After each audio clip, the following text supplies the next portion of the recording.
Yan pala si Kapitan. Siya yung manok dito ng pera pagkain. Mga lapis na. Hoy, Kapitan, pwede pa yan? O sige, ito. Ay, salamat, Kapitan. Sige, alis na ako, ha. Ay, makauwi na nga. Ay, makauwi na nga. Uy, meron shop dito, ha. Mailagay yung isang puntahan.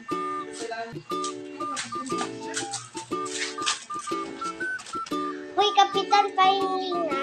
Uy, paano nakikilala kita? Aling Betty? Uy, hindi, oh. Uy,